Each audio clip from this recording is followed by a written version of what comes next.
This video is going to be a very basic overview of the Ukraine war. So, the war in Ukraine, you have to understand the basics of history and what causes this war. So, all the way back around 700, the Slavic people, which was one of the big ethnic groups inside Europe, was situated inside of northern Ukraine and southern Belarus. Around 700, they started to spread out to Russia, Poland, and the Balkans. In the north of Ukraine, there was Slavs.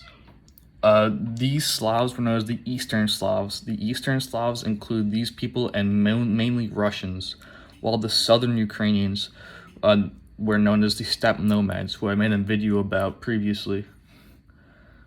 Around the 1300s to 1400s, the Polish-Lithuanian Commonwealth took over Ukraine and also the southern Ukrainians,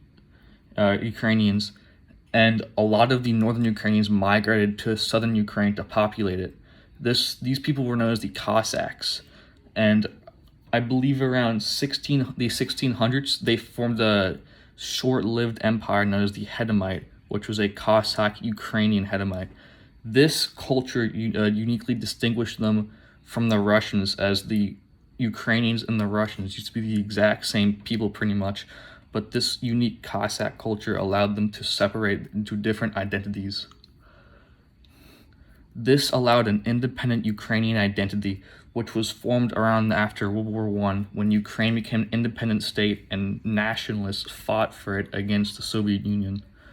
When the Soviet Union dissolved, Russia, who now wants to unite the Eastern Slavs to gain more legitimacy as a great power, wants to retake Ukraine and stomp out its identity and assert itself that Ukrainian is still part of the broader East Slavic identity instead of the Ukrainian identity.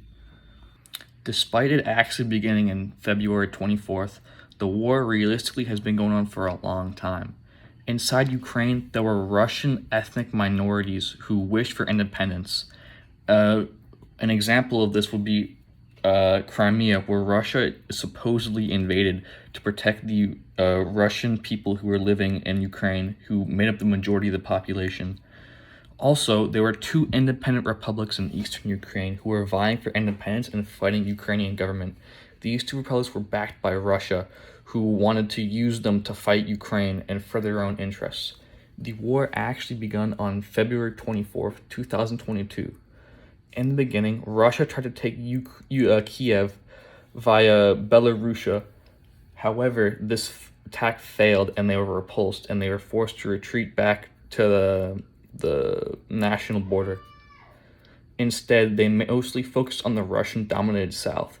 Especially around Kherson and Crimea, they gained a major victory, taking the city of Kherson early on in the war and almost gaining the entirety of the southern Ukraine. The war has been on a standstill for a long time, with not that much activity going on. Throughout the conflict, Ukraine has been supported by NATO, with NATO allies, especially the United States, giving Ukraine billions upon billions of dollars to fund their war against Russia. Despite sanctions and economic disincentives, the Russian economy has not suffered as much as was predicted.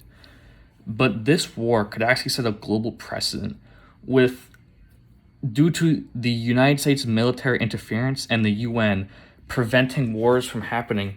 War has not been a very common thing in the postmodern era.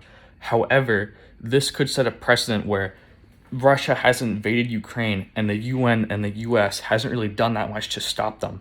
This could cause a ripple effect where countries believe that they can declare war without interference from the UN or the global organizations. This could be a catalyst for another major conflict, especially with China, as China and Russia have close ties not because of their political similarities or they share the same interests, but due to their shared hatred of the West and NATO. This could be a very disastrous event if not treated properly.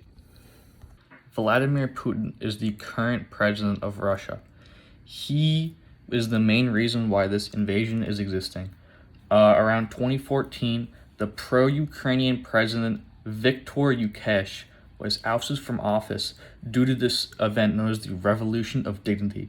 Ever since Russia has had hostile intent with Ukraine, viewing Ukraine as aligning more with the West instead of Russia.